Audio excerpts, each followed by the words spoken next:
있습니다. 아멘. 저는 요 몇 주 가사 비전의 맨 아래부터 하나씩 매 안식일마다 설교의 주제로 정하고 올라가고 있습니다. 우리는 비전에 대해서 들었습니다. 꿈은 우리의 공동체를 살아있게 하는 동기입니다. 그리고 지난 안식일 우리는 사명에 대해서 깊이 생각해 보았습니다. 우리 교회는 다른 교회들과는 달리 아주 특별한 사명이 있는 교회입니다. 언젠가 전략에 대해서도 이야기할 기회가 있을 것입니다. 5월 첫 주에 우리 교회의 비전 선포식과 함께 선교 전략을 말씀드리려고 아껴두고 있습니다. 그렇습니다. 우리는 부흥의 길로 나아갈 것입니다. 아니, 우리 교회는 부흥할 수밖에 없습니다. 왜냐하면 우리가 하나님의 뜻에 굴복할 것이며 그분의 방법으로 일할 것이기 때문입니다. 오늘은 가사 비전 중에 가장 중요한 첫 번째 The first value of our church. 우리 교회가 가장 소중하게 생각하는 첫 번째 가치가 무엇인지 그것을 좀 생각해 보고자 합니다. 제가 방문한 어떤 교회에 딱 입장을 하니까 교회 앞에 현수막이 하나 딱 걸려 있는데 그 문구가 제 가슴을 뛰게 했습니다. 우리는 단 한 명의 영혼을 위해서라도 목숨을 건다. 오래전 스코틀랜드에서 목회를 하는 두 목사님이 계셨는데 이분들은 누구보다도 열심히 목회를 하시는 분들이었습니다. 그러나 최선을 다했지만 그들은 별로 얻은 것이 많지 않았습니다. 어느 날 두 분이 함께 모여서 만나 이야기를 하는데 한 목사님이 이렇게 말했습니다. 사실 말이야, 지난 3년 동안 나는 축하하고 정말 열심히 하나님을 섬겼는데 솔직히 말해서 진정한 의미에서 거듭난 성도는 단 한 명밖에 얻지 못했다네. 그러자 또 다른 목사님이 이렇게 말했습니다. 최근에 우리 교회에서 한 주간 부흥회를 가졌지. 나는 커다란 기대를 가지고 부흥회를 인도했는데 정말 열심히 했는데 말이야. 마지막 순간에 예수님을 자신의 구주와 주인으로 영접하고 헌신한 사람들은 일어나 보라고 외쳤더니 딱 한 사람밖에 없었네. 이렇게 두 목사님은 서로 목회 생활의 쓰라린 경험을 나누었습니다. 그런데 수년이 지나고 놀라운 사건이 벌어졌습니다. 첫 번째 목사님이 3년 만에 딱 한 명을 얻었다고 한 그 사람이 바로 로버트 마펫이라는 아프리카 선교의 기초의 틀을 마련한 선교사가 된 것입니다. 다른 목사님이 부흥회 내내 정말 뜨겁게 외쳤지만 한 사람 주님을 영접하겠다고 일어선 그 사람은 다름 아닌 아프리카 대륙의 예수 그리스도의 복음의 불을 지른 위대한 선교사 리빙스턴이 되었습니다. 사람들이 보기에 정말 보잘것없는 딱 한 명일지라도 그 한 사람의 가치는 정말 위대한 것입니다. 성경은 결코 하나의 가치, 작은 것을 작다고 말씀하지 않습니다. 교회가 올바른 가치관을 가질 때 비로소 그 공동체는 올바른 사역을 할 수 있는 것입니다. 교회가 가장 소중하게 생각하는 것이 돈이라면 그 교회는 돈을 벌기 위해서 혈안이 되겠지요. 교회가 지역사회에서 정치적 영향력이나 목소리를 내는 것을 가장 중요하게 생각한다면 교회는 정치인들이나 권력자들을 끌어들이려고 애쓸 것입니다. 가치관이 빗나간 교회가 이 세상에 너무 많습니다. 그렇기에 더 좋은 건물, 더 많은 교인, 더 풍성한 재정을 갖기 위해 할 수 있는 모든 것을 다 동원하게 됩니다. 여러분, 그렇다면 우리 교회는, 우리 세울산 교회의 최고의 가치는 무엇일까요? 무엇이 되어야 합니까?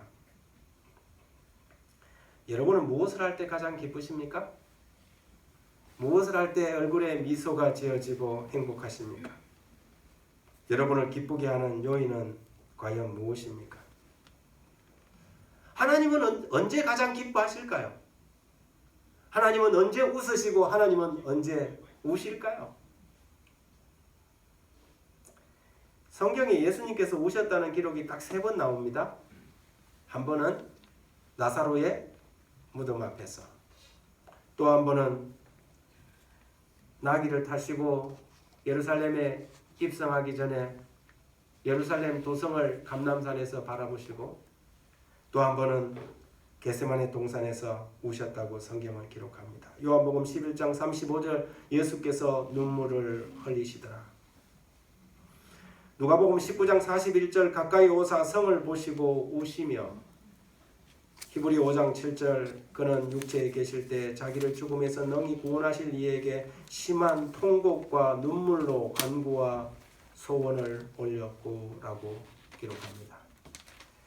하나님의 마음을 가장 잘 나타내는 이 성경이 어디에 나오냐면 누가복음 15장에 나옵니다. 여러분, 누가복음 15장을 펴면 거기에 세 이야기가 등장하죠. 이런 양, 이런 언전, 이런 아들에 대한 이야기입니다. 그런데 이 모든 비유의 결론은 무엇입니까? 찾았다는 것입니다. 찾았다는 것입니다. 마침내 찾았다는 것입니다. 이런 양을 찾았고, 이런 언전을 찾았고, 이런 아들은 돌아왔습니다. 그리고 난 다음에 목자와 언전을 찾은 그 여인과 아들을 다시 찾은 아버지가 한 일이 뭔지 아십니까? 잔치를 열었습니다. 누가복음 15장 6절 집에 와서 그 벗과 이웃을 불러 모으고 말하되 나와 함께 즐기자. 나의 잃은 양을 찾아 내어놓으라. 내가 너희에게 이르노니 이와 같이 죄인 한 사람이 회개하면 하늘에서는 회개할 것이 없는 의인 99으로 말미암아 기뻐하는 것보다 더하리라. 누가복음 15장 32절 이 내 동생은 죽었다가 살아났으며 내가 잃었다가 얻었기로 우리가 즐거워하고 기뻐하는 것이 마땅하니라 하니라. 하나님의 기쁨은 잃어버린 것을 찾았을 때 일어나는 즐거움입니다. 하나님은 오직 잃어버린 자가 돌아올 때 잔치를 베풉니다. 그러나 많은 교회가 하나님의 이 기쁨에서 멀리 떠나 있다는 사실입니다. 멋진 교회를 건축하면 즐거워합니다. 11조가 늘어나면 좋아합니다. 네, 맞습니다. 이런 것들이 다 즐거운 일이고 좋은 일입니다. 하지만 결국 그 모든 것들은 잃어버린 영혼을 찾기 위한 도구일 뿐입니다. 교회가 잃어버린 것을 찾지 않으면서 그런 것들만을 가지고 즐거워한다면 그것은 교회가 참된 가치를 상실한 것입니다. 40년 전에 잃어버린 딸을 잊어버리지 못하고 그 딸을 찾겠다고 최근에 한 해외 온라인 커뮤니티에 실종 미아 전단 사진을 올린 90이 다 돼가는 한 노모의 이야기가 기사화되었습니다. 그 전단에 따르면 사라진 아동은 미국 뉴멕시코주의 엘더커키에 있는 1969년 6월 17일 날 실종된 패트리시아 최서였습니다. 40여 년 전에 실종되었다고 그 광고는 알리고 있습니다. 12살 패트리시아가 지금쯤은 50대 중반의 여성이 되었을 것이라며 포토샵으로 사진을 하나 올렸는데 아마 짐작하건대 자기 50살 때 사진을 올린 것 같습니다. 이 언제 죽을지 모르는 이 노인이 내 딸 패트리시아를 찾아달라고 사진을 올린 것입니다. 우리나라에도 이 비슷한 사연이 있습니다. 여러분 여기 계시는 분들은 잘 모르시겠지만 서울로 들어가면 서울 그 강남 고속버스 진입로나 청량리에서 종로로 나가는 이 길가에 거의 17년 동안 매월 현수막을 붙이는 한 사람이 있습니다. 송기룡 씨라는 63세 되는 이분은 실종된 송혜희 좀 찾아주세요. 이런 현수막을 우리는 어렵지 않게 발견할 수 있습니다. 17년이 넘도록 현수막이 낡아지면 또 갈고 또 갈면서 지금도 여전히 20년 세월을 딸을 찾고 있습니다. 혜인은 1999년 2월 13일 학교에서 반편성을 마친 후에 귀가하던 중 동네 근처 버스 정류장에서 내리고 호련히 사라졌습니다. 몸과 마음이 지친 혜인 씨의 어머니는 각종 지병과 우울증을 앓았습니다. 그리고 결국에는 그 딸의 전단지를 가슴에 안고 스스로 생을 마감해 버렸습니다. 송 씨는 현재까지 혜인을 찾아 전국을 헤매고 다닙니다. 현수막을 달다 바닥에 떨어져서 척추관 협착증이라는 것이 생겼고 뇌경색도 점점 심해진 상태입니다.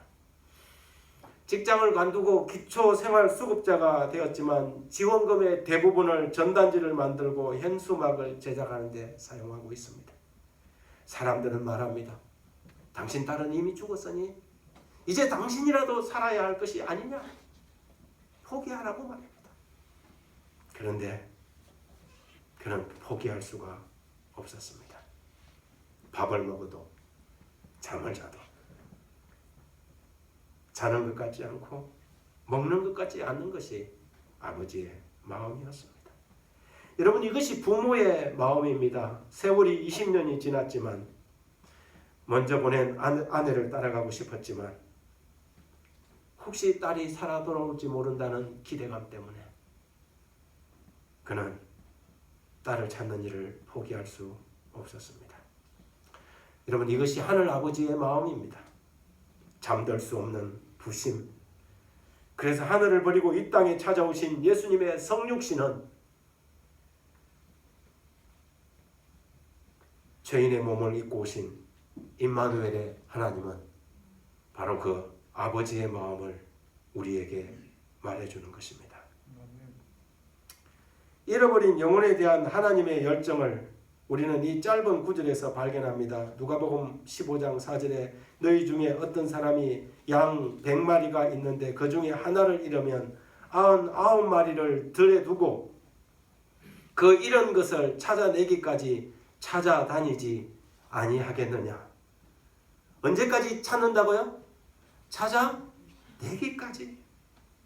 여기서 우리는 이런 영혼들을 찾기까지 포기하지 않으시는 사랑의 하나님을 만납니다. 하나님의 목표는 큰 교회가 아닙니다. 하나님의 목적은 건강하고 멋진 교회도 아닙니다. 하나님은 교회의 건물이나 교회의 구성원의 숫자가 몇 명인지, 교회가 얼마나 건강한지 이런 것들이 다 중요한 것이지만 그것이 하나님의 목적은 아닙니다. 교회의 프로그램도 아닙니다. 하나님의 유일한 목적은 잃어버린 영혼을 찾는 것입니다. 언제부터인가 교회가 왜 존재하는지, 그 존재의 목적이 무엇인지, 최고의 가치인지 그것을 잃어버리고 말았습니다. 하나님의 마음에서 길을 잃어버린 것입니다. 그래서 더 많은 프로그램이 나오고 더 좋은 전략이 나왔는데도 하나님의 마음과는 거리가 좀 멀어졌습니다. 하나님의 마음은 오직 하나, 어떻게 하면 그 잃어버린 영혼을 찾을 것인가? 그것만이 그분의 관심이고 그분의 기쁨입니다. 우리 형제 자매들 가운데 우리 옆에, 우리 곁에 앉아 있어야 하는 영혼들이 보이지 않을 때 우리는 마음이 아파야 하는 것입니다. 그것이 하나님 아버지의 마음인 것입니다.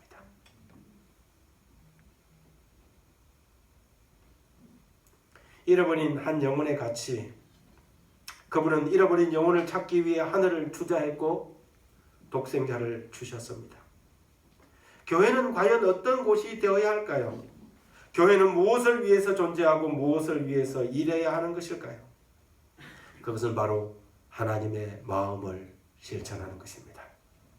잃어버린 영혼들을 찾고 그들을 하나님의 아픈 가슴으로 되돌이키는 것입니다. 그것이 바로 교회이지요. 예수님은 바로 이것을 부탁하고 떠나셨습니다. 마가복음 10장 45절에 인자가 온 것은 섬김을 받으려 함이 아니라 도리어 섬기려 하고 자기 목숨을 많은 사람의 대속물로 주려 함이니라. 이 똑같은 평행절 누가복음 19장 10절에 인자가 온 것은 잃어버린 자를 찾아 구원하기 위함이라고 말합니다. 우리가 무엇 때문에 사역을 펼치고 무엇 때문에 각 부서의 사업을 하고 무엇 때문에 가마력 사역들을 하는 것일까요? 왜 도루가 부서가 필요하고 왜 여전도회가 필요하고 선교부가 안식일학교가 필요한 것일까요? 그것은 오직 하나, 잃어버린 영혼을 찾기 위한 것입니다. 이것이 아닌 다른 무엇을 위해 조직되고 운영된다면 그것은 난센스입니다. 정말 어처구니 없는 일입니다.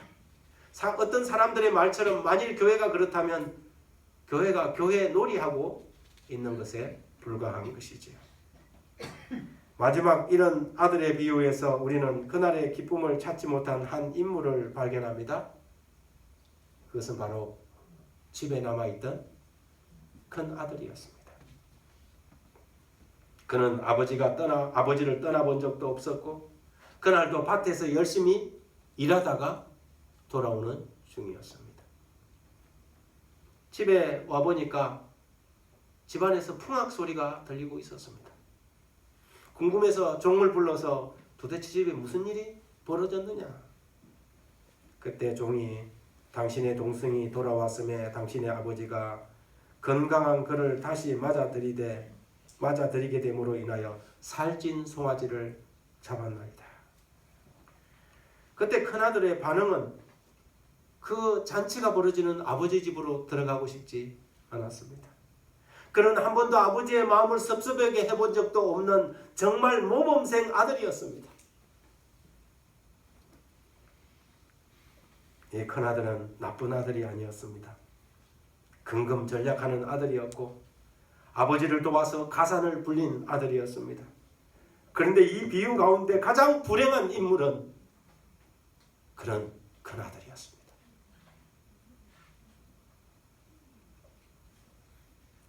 아버지의 즐거움에 동참하지 못하고 오히려 아버지의 즐거움이 그의 슬픔의 원인이 되었습니다. 바리새인들이 그랬습니다. 바리새인들은 나쁜 사람들이 아닙니다.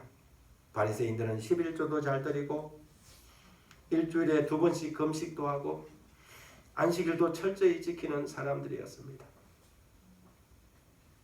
그러나 늘 세리들과 죄인들의 친구가 되어서 저들과 어울려 다니는 것이 그래서 예수님이 불편했고 섭섭했습니다. 그러다가 어느 날부터 그분을 미워하기 시작했습니다. 그런데 예수님은 거의 열정적으로 죄인들의 친구가 되셨습니다.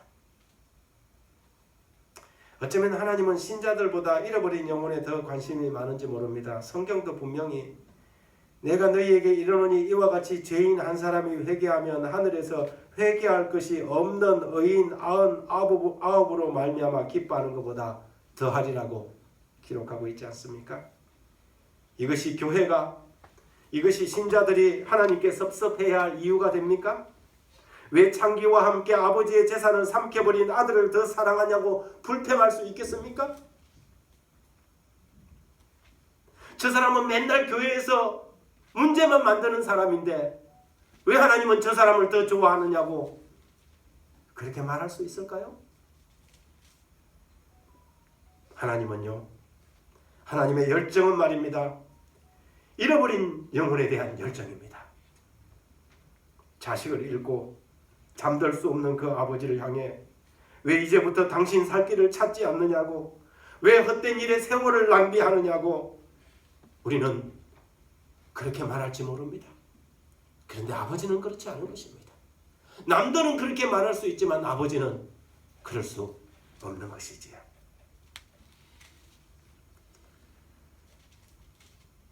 여러분, 그런데 이 이야기를 읽을 때마다 왜 제 자신이 이 큰아들이라는 생각이 드는 것일까요?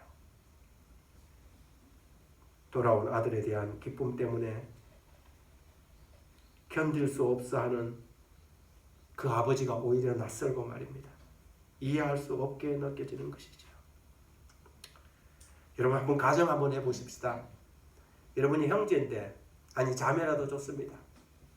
여러분이 부모님이 좀 재산이 좀 있어요. 그런데 나도 모르게 그 동생이 아버지하고 정말 숙덕숙덕해서 아버지의 재산을 딱 정리를 해갖고 어느 날 날라버렸어요. 이런 일들이 종종 있습니다. 그리고는 콧대기도 안 보이더니 30년 전이 지나서 말이에요. 어느 날 초인종에 누군가가 띵동띵동해서 나가봤더니 그렇게 한 번도 연락 없던 녀석이 집으로 찾아온 것입니다. 가지고 간 재산을 다 탕진해버렸고 온몸에는 꼬장꼬장한 썩은 냄새를 풍기면서 약을 먹었는지 술을 먹었는지 눈은 반쯤 풀려서 형 미안해 그렇게 말한다면 여러분 문을 열고 그 동생을 얼싸안고 그 입에다 손을 대고 그런 말 하지 마. 살아와줘서 고맙다. 그렇게 말할 수 있겠습니까? 사람만 있어줘도 고맙다고 말할 수 있겠어요? 그런데 대부분의 사람들은 문을 닫아버릴 것입니다. 어디에서 거지 같은 것이 들어와서 형이라고 부르냐고. 여러분 하나님 믿는 사람들도 이렇게 많이 합니다. 이 성경의 이야기가 남의 이야기 같으니까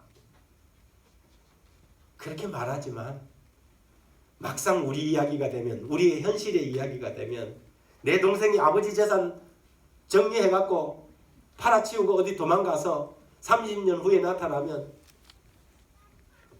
여러분 살아있어 고맙다고 그렇게 말하기보다는 아파트 문을 쾅 닫아버리고 어디서 거지 같은 것이 이렇게 말할 사람들이 있습니다. 아니 많습니다. 우리 그리스도인들도 말이죠. 아버지의 마음은 우리에게 없는 것이지요. 그런데 오늘 이 이야기 속의 아버지는 그 아들에게 달려가서 입을 맞추고 종들에게 살찐 송아지를 잡아라. 내 아들이 죽었다 살아났다고 말한 것입니다. 여러분 주변에 여러분 옆에 앉아있는 우리 성도님들은 그런 하나님의 마음으로 하늘이 독생자의 목숨을 희생해서 얻은 영혼들입니다. 우리가 바로 그런 사람들인 것이죠. 실물교훈에 이렇게 기록합니다. 그의 부친이 나와서 그를 달랠 때 그 교만한 그의 교만과 악의가 드러났다. 그는 자기 아버지의 집에서 자신의 생활을 보수 없이 일한 봉사의 쳇바퀴 생활로 논한 다음 그 사실을 방금 돌아온 동생에게 베풀어진 호의와 비교했다. 그는 이때까지 그의 봉사가 아들로서가 아닌 종으로서의 봉사였다는 것을 드러냈다. 자기 아버지 앞에서 일한 것을 영구적인 기쁨으로 생각했어야 할 그가 자기 노동 생활에서 생기는 소득만을 생각하고 살아왔던 것이다. 그가 한 이 말은 단지 그의 근로에 대한 소득을 얻기 위한 죄악적인 쾌락을 삼가했다는 것을 나타낸다. 만일 이 동생이 아버지의 유산을 나누어 받게 된다면 자기는 맏아들로서 몹시 억울하다는 생각을 가지게 되었다. 그는 자기 동생이 후대를 받는 것을 시기하였다. 또 형은 만일 자기가 아버지였다면 그 탕자를 받아들이지 않았을 것이라고 태도를 분명히 했다. 형은 그를 자기의 동생으로 인정하지 않고 냉정하게 이 아들이라고 말했다. 이때 형은 자기의 비열하고 감사할 줄 모르는 정신을 깨달았을까? 그는 자기 동생이 비록 방탕했을지라도 역시 자기의 동생이라는 사실을 깨달았을까? 맏형은 자기의 시기심과 완악한 마음을 회개했을까? 이 점에 대하여 그리스도께서는 아무 말씀도 하지 않으셨다. 이 비유는 아직도 계속 중이며 그 결과를 청중들에게 맡기고 있다. 이 비유는 ing다 이 말이에요. 지금도 뭐 하고 있다고요? 진행되고 있다 이 말이에요. 성경에서 딱 한 사람, 하나님의 버치라는 칭호를 얻은 사람이 있습니다. 누구죠? 아브라함이었습니다. 아브라함은 성경에서 야고보 2장 23절에 보면 하나님의 벗이라는 칭호를 얻었습니다. 벗이란 친구를 이야기하죠. 친구는 때때로 아내에게도 말 못하는 것을 공유할 때도 있습니까? 마음을 함께 나눈 사람을 우리는 벗이라고 말합니다. 그렇다면 아브라함이 언제 하나님의 벗이 되었을까요? 모리아 산에서 아브라함은 하나님의 참된 벗이 되었습니다. 100세에 얻은 아들 이삭을 바치라고 했을 때 아브라함은 얼마나 괴로웠을까요? 하지만 아브라함은 하나님을 믿었고 아들이 죽더라도 그분이 다시 살릴 것이라는 믿음이 있었습니다. 하지만 이삭을 돌제단 위에 올려놓고 그를 묶어놓고 칼로 그의 심장을 향해 내리칠 때 이 손이 내려왔겠습니까? 하나님의 명령을 들어야 되는데 이 손이 내려오지 않는 것입니다. 근데 그 순간 아브라함은 2000년 후에 그 모리아산 똑같은 장소에서 하나님이 죄인들을 위하여 하나님의 사랑하는 아들의 심장을 향하여 칼을 내꽂는 것을 보았습니다. 모리아산은 2000년 후에 십자가가 달렸던 골고다가 되었습니다. 그것은 아브라함의 이야기가 아니었어요. 그것은 하나님의 이야기였어요. 하나님께서 그 사랑하는 독생자를 어떻게 십자가에 우리 죄인들을 위하여 내어주실 것인지를 아브라함에게 체험하도록 한 것입니다. 그분이 아들을 보내셨습니다. 하나님이 그분의 거룩하신 성자이신 예수 그리스도를 저와 죄인들을 위하여 버리신 것입니다. 엘리 엘리 라마 사박다니, 나의 하나님 나의 하나님 어찌하여 나를 버리십니까? 하나님의 아들을 주고 바꾼 사람이 여러분입니다. 하나님이 그 사랑하는 아들을 주고 바꾼 사람이 지금 우리 곁에 있어야 되는 그 잃어버린 영혼들입니다. 오직 한 영혼의 가치는 여러분 십자가 아래에서만 확인할 수 있는 것입니다. 이삭이 물었던가요? 아버지, 불과 나무는 있지만 번제할 어린 양은 어디 있습니까? 그렇습니다. 오늘날 없는 것은 사람이 아닙니다. 오늘날 없는 것은 돈이 아닙니다. 번제할 어린 양이 없는 것입니다. 하나님의 그 희생의 사랑의 마음이 우리에게 부족한 것이지요.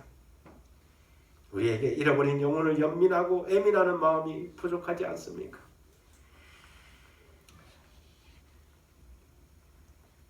수년 전에 제가 중국을 한번 갔다가 상하이를 갔다가 상하이 홍크 공원에 가면 윤봉길 의사의 사당이 있습니다. 우리나라 독립운동가 윤봉길 의사의 사당이 모셔진 그곳에서 저는 그 사당을 한번 둘러보았습니다. 쭉 둘러보다가 이제 막 그 출구로 나오기 전에 그 출구 막 나가기 전에 이렇게 긴 족자 하나가 붙어 있었는데 그 족자에 윤봉길 의사가 친히 쓴 친필 글이 달려 있었습니다. 물론 뭐 그거는 이렇게 복사본이겠지요. 장부 출가 생불환. 장부가 뜻을 세워 집을 떠나면 그 뜻을 이루기 전에는 살아서 돌아오지 않는다. 그가 잃어버린 조국을, 잃어버린 나라를 찾겠다고 집을 나설 때 24살의 윤봉길이 기록한 글이었습니다. 1932년 4월 29일 그 아침 상하이 홍크 공원에서 열리는 천황의 생일을 축하하는 일본군 사열식이 있었습니다. 단상에는 침략군의 지휘관들이 앉아 있었고 11시 50분 일본의 국가 기미가요가 울려 퍼지고 묵념을 올리는 순간 홍크 공원의 인파에 들어가 있던 윤봉길이 가슴속에 있던 폭탄을 꺼내들었습니다. 그리고 단상을 향하여 그것을 던졌고 폭탄은 쳐져서 그 당시 일본군 최고 사령관이 목숨을 잃었습니다. 그리고 현장에서 윤봉길은 체포되어 재판다운 재판을 제대로 받지도 못한 채 총살형에 처해졌습니다. 양미간에 총을 맞고 그의 시체는 가나자와 노다산으로 가는 공동묘지 길가 어느 구덩이에 던져져 버렸습니다. 그의 나이 25이었습니다. 장부 출가 생불안 그 족자를 들여다보고 있는데 제 뺨에는 뜨거운 눈물이 흘러내렸습니다. 나라를 잃어버린 이 25세 청년이 가슴이 얼마나 무거웠으면 죽음을 각오하고 저 적지로 들어가면서 이 글을 기록했을까? 너는 오늘 무슨 마음으로 살아가고 있느냐? 하나님의 잃어버린 하나님의 나라를 되찾기 위해서 잃어버린 영혼들을 위하여 너는 무슨 마음으로 목사의 일을 하고 있느냐? 이것이 제 가슴속에 던지는 질문이었습니다. 우리는 한 영혼을 위해서라면 목숨을 버릴 각오가 되어 있습니까? 어느 교회의 결심처럼 한 사람, 한 영혼의 가치를 최고로 여기는 교회만이 하나님의 교회다운 교회가 될 것입니다. 아멘. 세월산 교회가 그런 교회이길 소원하며 말씀 마칩니다. 아멘.